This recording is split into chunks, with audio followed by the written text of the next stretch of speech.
Pilgrimage for Brian Haw, A Spiritual Journey of Relevance, from the ruins of Barking Abbey to Canterbury Cathedral by Lee D. Miller. That's me. And it's blooming hot today. It's like we're in a heat wave like when I started the pilgrimage. It's pretty amazing. What a synchronicity, eh? Yeah, anyway, right. Day 2. Sunday, the 26th of June, 2011. And we're just down the Thames, ready to follow the River Darren actually. So, right. I woke to the bright sun shining down on my tent, and I opened up the zip to behold the world once more. What a fantastically beautiful sight. There were blue skies above again, with not a cloud to be seen. A light breeze beat down on the long grass surrounding me, calling me from the greenhouse that was now my accommodation. The Thames exuded a calmness that immersed me as I gazed upon it, and I enjoyed watching some sailing boats as they meandered along the dusty brown coloured river.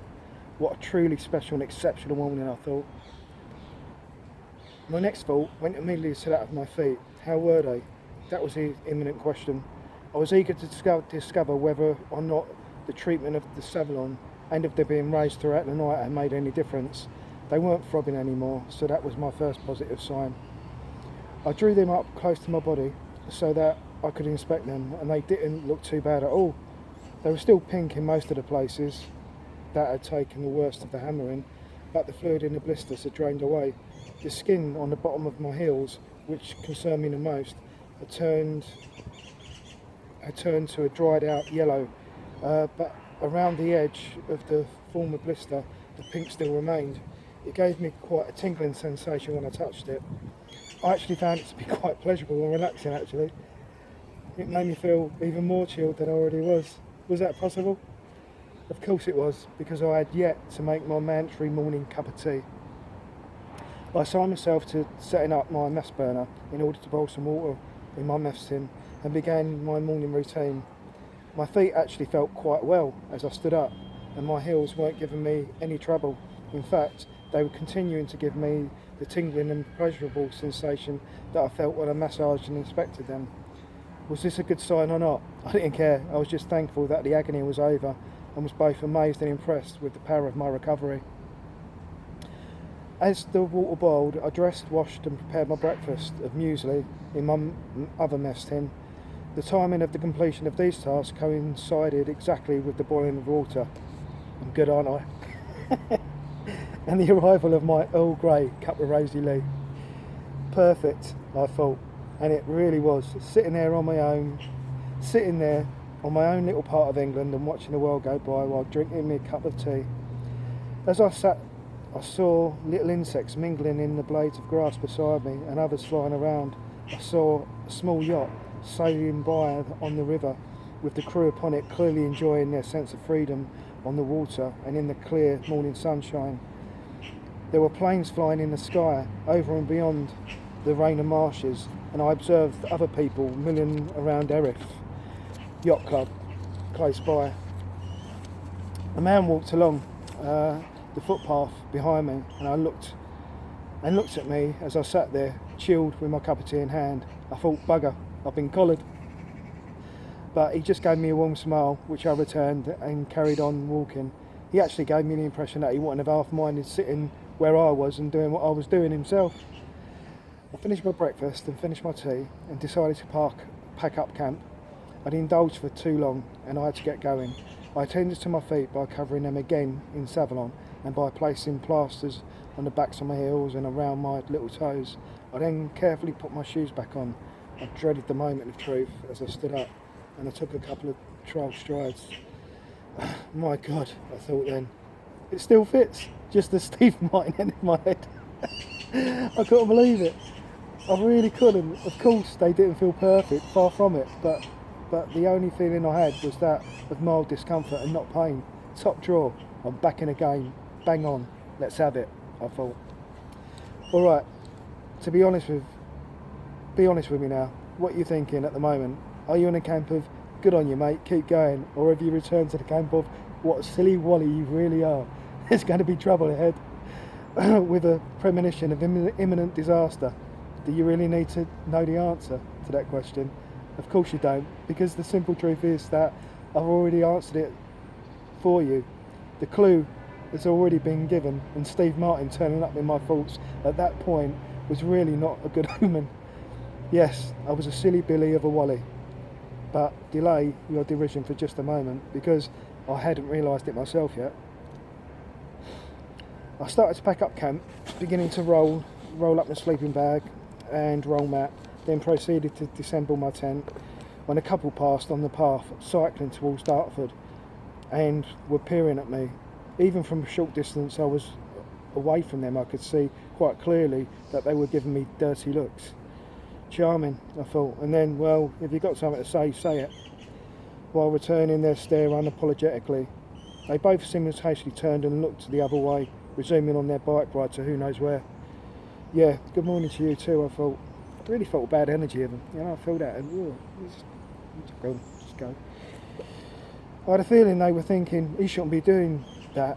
This is not a place for that kind of thing, interfering with our view on our morning bike ride. How dare he? Okay, I was probably making quite an assumption about that, but my assumption was based on my intuition, and my intuition was proved to be right, as I should go on to explain. But first, it made me think about exactly what their problem was, and that if they had a problem with me being there, why couldn't they just politely express that problem and inquire with honesty and integrity about what I was doing? I would have been more than happy to explain. And as I see it, if they were members of the English public, then they would have had every right to be informed, seeing I was on public land. At least I assumed that I was on public land.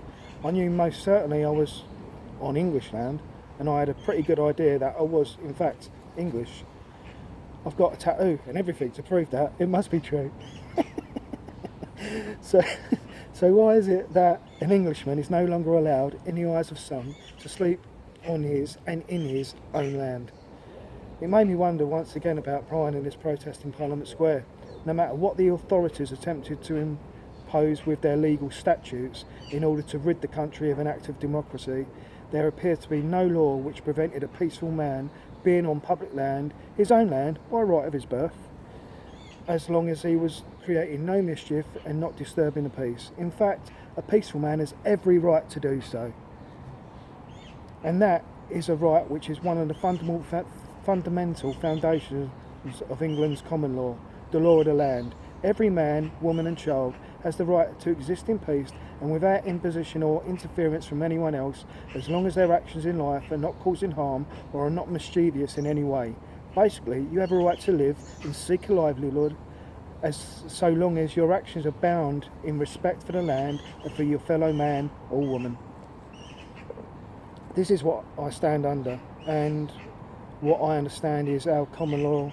And what I understand is that our common law is not a rigid set of rules and regulations, but a fluid means by which true justice can be implemented by the means of the precedents set by our ancestors and by what is viewed as fair and reasonable by fellow men and women. It is principally the rule of the human heart, through the compassion and understanding of what is fair and reasonable in any given situation or incident encountered. This presides over the rigid and inhumane one-size-fits-all rules that governments and local authorities attempt to impose, which do not consider the context of any given situation, but rather and inhumanely just declare this is the law and we don't have to justify it to you because we make the rules up as we go along. And if you disobey them, then we will send you to prison or fine you for the crime of not living by the rules we have made up and for not doing as you're told. No, the latter there is what is called a statute. It's an inhumane law of the sea, a maritime law, that has no power over us unless we acquiesce to it, and if we effectively choose to stand under it. The important thing to realise is that you do have a choice, and that you don't have to stand under anything that doesn't feel right in your heart, and in effect, that is your rights summed up. To add, it is because of the imposition of the law of the sea upon the law of the land that there is a dock in a court of law, and many references to ship in legal language. In that moment, I wondered if that was the reason why Brian was able to stand Parliament Square and defend his freedom to do the right thing, because he understood common law, the law of the land, and he did not stand under the superficially imposed statutes which were the law of the sea.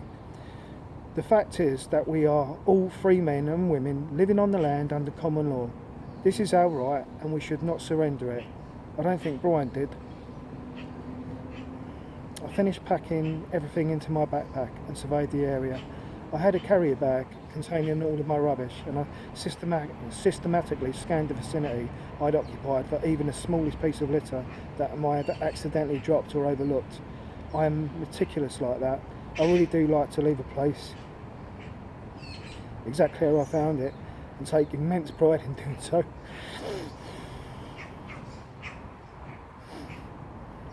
The only trace that I usually leave at the site where I've camped wild is the bedded down grass.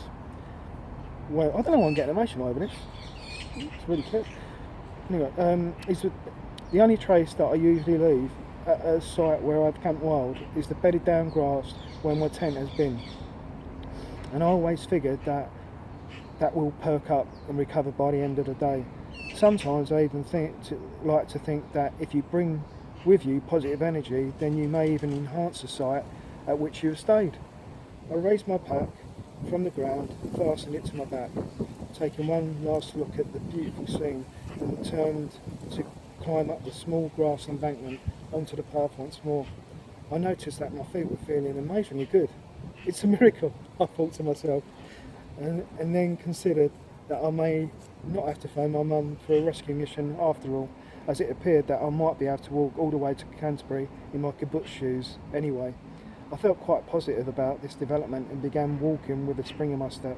100 or so yards further along, I passed the man who I had seen earlier. He was sitting on a concrete construction of some type by the river and in full view of where I'd been camping. I assumed that he'd been watching me, and as I came into eye contact with him, he smiled again and wished me a good morning. I duly returned the greeting and walked on. That was nice, I thought. A few minutes later, I finally reached Dartford Creek and its barrier, which was in fact the mouth of the River Darren into the Thames. Great stuff, I thought.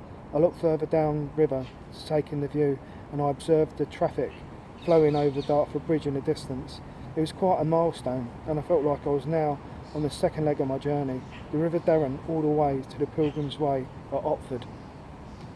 I was a little bit confused at this point because I thought I'd be able to cross the Darren by the barrier on the creek, or that there'd be another means by which to cross in order to get onto the footpath across the creek, which led directly into Dartford itself.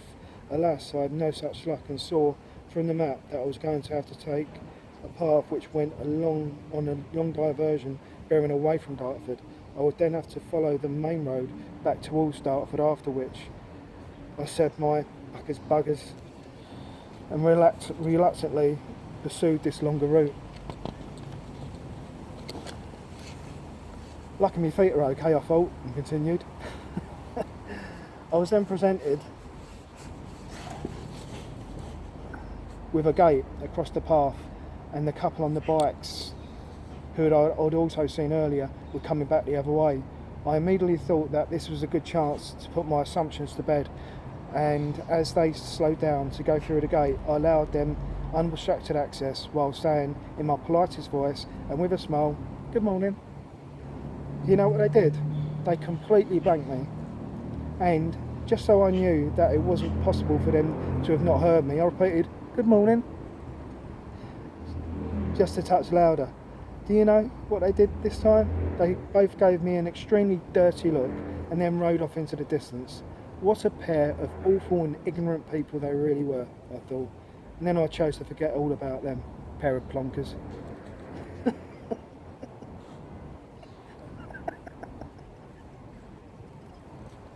I don't get worked out over that, mate. It just...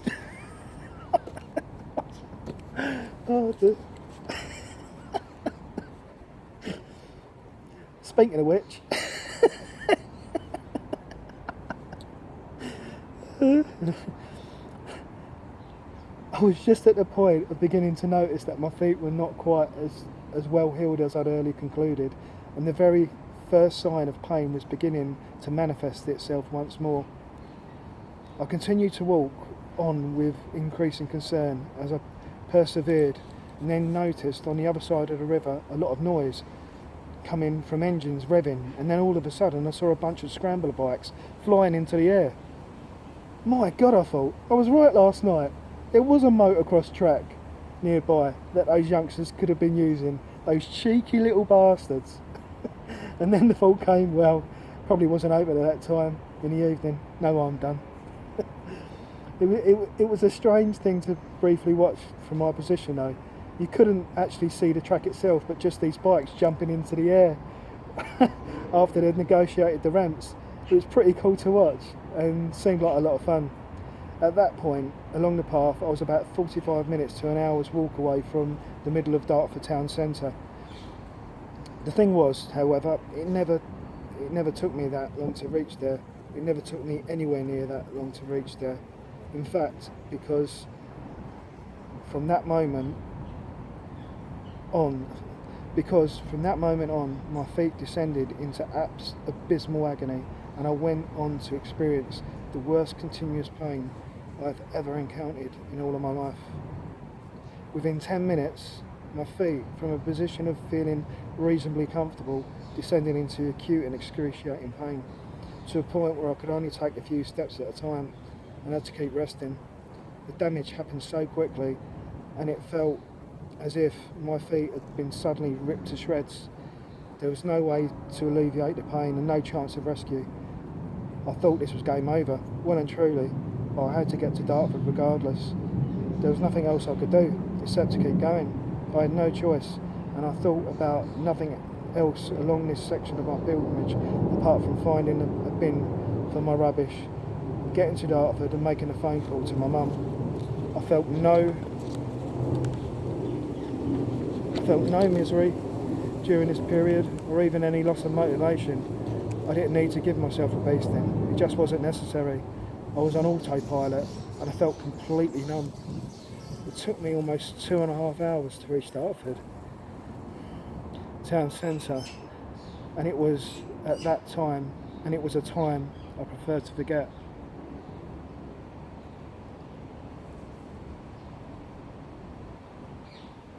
Do you know what? There was another thing that in that time. It's another thing I've not put in here actually. Almost like you don't be presumptuous. I did have a thought in that period. And this thought coming to my head, it's like someone was saying it. Keep going, others shall follow. It weren't continuous. It just keep going. Others shall follow. Just that came into my head once.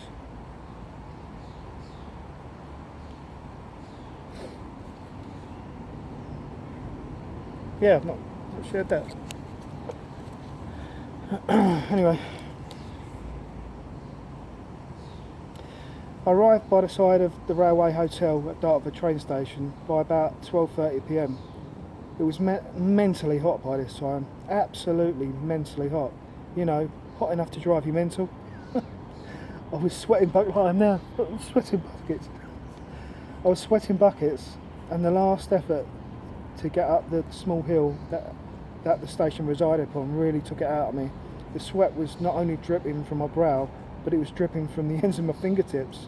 I was glad that there were stairs leading up the hill, because it allowed me to place my feet squarely on each step as I raised my weight and backpack to the top, rather than my feet being on an angle of a slope, which would have meant them suffering further friction inside of my shoes and ripping up even more. I decided that the station would be the best place to head for in order to make a phone call, as I figured that if a rescue party could come, then the station would be the easiest place to find and park at.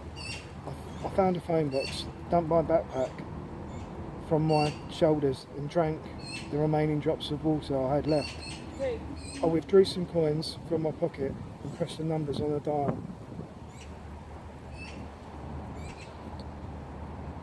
I found a phone. I'm going to say it again. I found a phone box, dumped my backpack. I thought Tom said later. Right. I found a phone box, dumped my backpack from my shoulders and drank the remaining drops of the water I had left. I withdrew some coins from my pocket and pressed the numbers on a dial. Burr, burr, burr, burr, burr, burr. That's the British ringtones. It wasn't me crying. My mum answered and I explained the situation. It was Sunday afternoon and she didn't mind helping out. I really thought it was game over, but decided to let my mum bring my proper hiking shoes so that I could at least see how my feet felt in them, and if the pain was still too bad after that, then I would just catch a lift back to Barking with her. It wasn't that I felt like giving up at that point, it was just that it felt impossible for me to continue. My Israeli work shoes had almost completely disabled me through sheer pain. My mum said that she had some orthopaedic pads somewhere and that she could bring them too. She also said that it was going to take a little while for her to get organised, and so I had at least an hour or so to pass. Well, in moments like that, there's only one place you can go, and that's the pub. I picked up my backpack and sauntered, yeah right, over to the railway hotel, which was close by and on the hill of the station. There were not many people inside and all the doors were open to let a very welcome and cooling draft circulate. I hobbled up to the bar and dumped my backpack down. The barmaid gave me a look as if to say, "What the?" And I immediately said, "Don't ask," as I preempted her question in expressing with an answer. "Could I have a big pint of water, please?" You know, one of the biggest ones. The biggest pint you have, about that big. I demonstrated the size. I was after with my hands held out wide and vertically apart.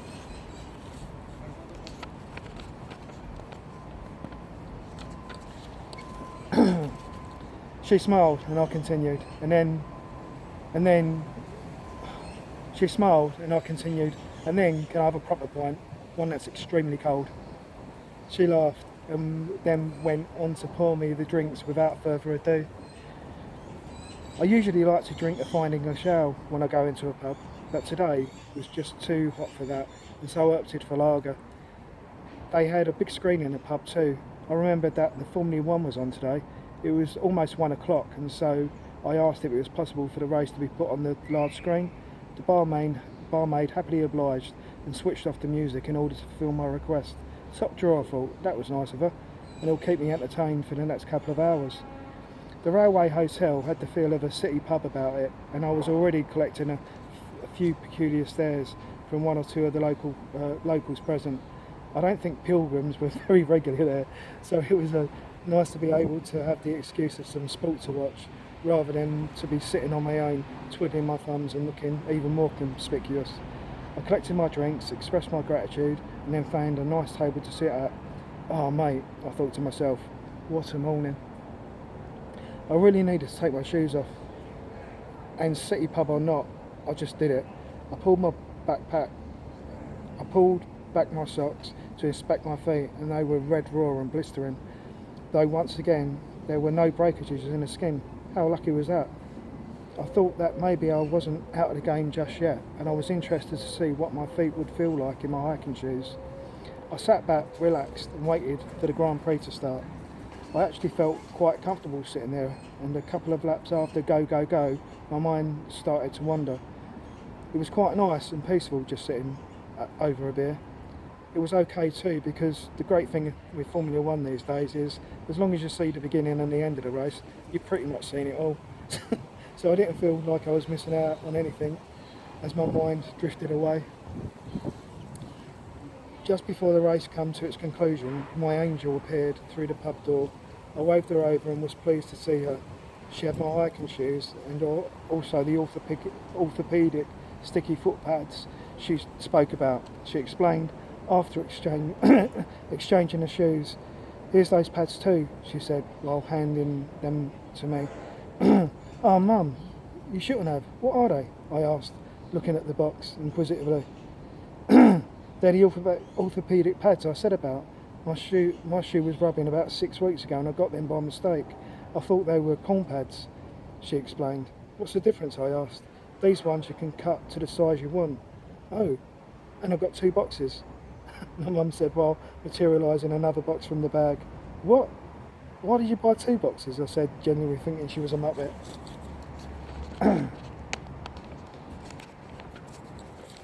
I just had the feeling at the time. Thought they were going to come in handy. Why? Why? Sorry, I'm going to say it again.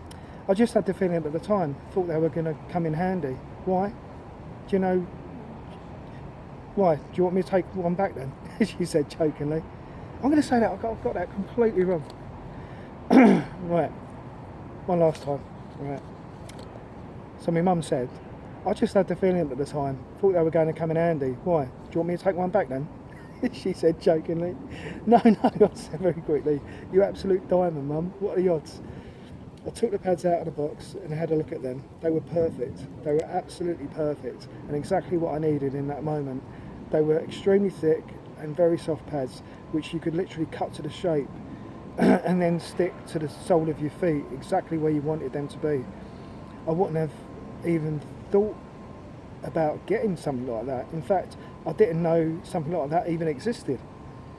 In that moment, I knew that I could do this, that I could complete the pilgrimage no matter what, and that I was going to no matter what.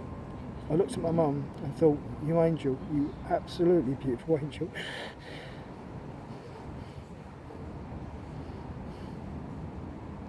She had just saved me. I'm telling you, she saved me.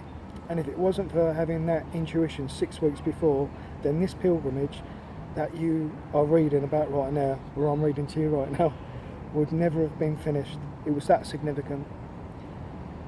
There was also something else I experienced in that moment too. So many times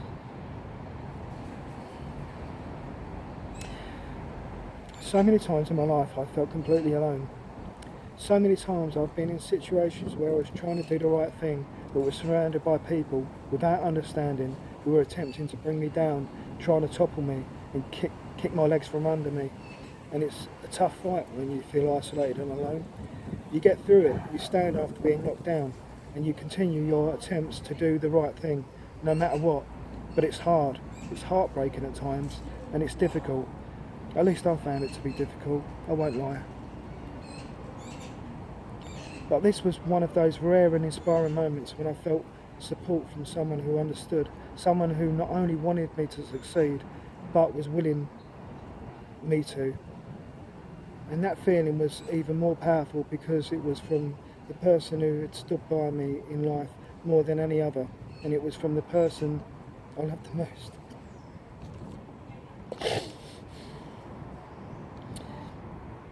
There was no way I was going to fail, not now, not ever.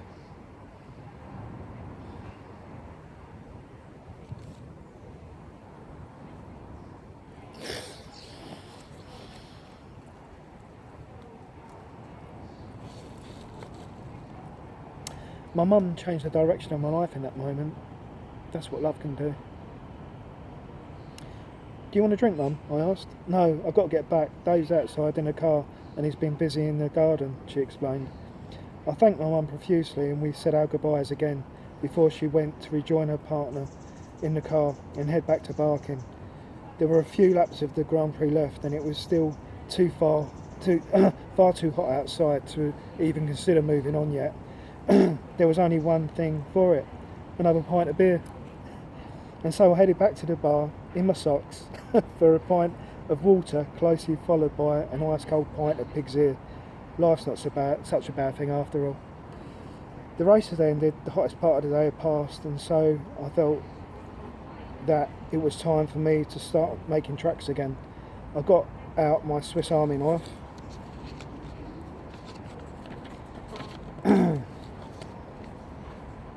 rather, my multi-purpose knife made by High Gear, and began to start cutting some of the pads into shape.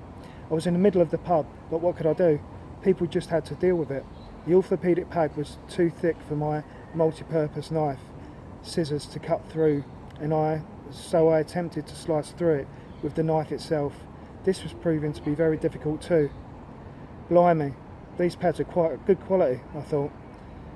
I damped a tissue, wiped my feet over, and then had a look at the bottom of my heels before I attached the pads. I was really concerned about them because I thought that by continuing I could have been risking developing a pressure sore. The middles of both heels were white, and the area marking the parameter of the oval blisters were very red. I pressed the parameter area down to check for blood flow, and sure enough, the red area went white before returning to red again after the pressure was released. They were okay for now, but I knew that I would have to keep a close eye on them. I cut a square pad for each heel and a rectangular one for both of my balls of my feet. I then replaced the plasters on the backs of my heels and around my little toes. Right then, the moment of truth, I thought, before reaching for my hiking shoes. I put them on, and what a difference. Those bloody Israeli shoes. I thought, what a 24 carat muppet I had been. Steve Martin had a lot to answer for. They had been alright in Israel, the work shoes, that is. In fact, they'd been excellent during my travels around Israel, Palestine and the Middle East. I'd actually loved them, but that had been getting on for 20 years before, and I had the thought that maybe all this had happened for a reason anyway. Maybe they were holier than holy shoes after all. They certainly had given me a test, and I hadn't surrendered. I wandered over to the bar in order to get my water bottles refilled, and my feet felt fairly reasonable, all things considered. My heels were still extremely painful, but the pain felt doable, if you know what I mean. The barmaid kindly refilled my water bottles and looked at me. "What are you doing then?" she asked. "I'm on the way to Canterbury. I'm doing a pilgrimage, would you believe?"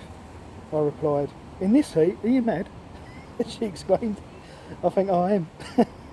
And if I'm not, I think I'm probably going to be." I'm going to read that again. "In this heat, are you mad?" she exclaimed. "I think maybe I am, and if I'm not, I think I'm probably going to be." I answered. She laughed again and seemed to like me. "Nice looking girl," I thought. "We don't normally get people like you in here," she said. Well, maybe you'll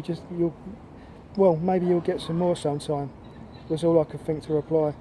She returned my bottles and wished me good luck. I thanked her and continued on my way. That was nice, I thought.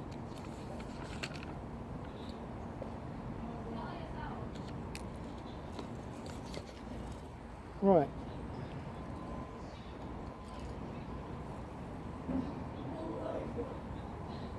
Yeah, I think we're going to call that one today for now. God bless. Thank you, Brian. Much love.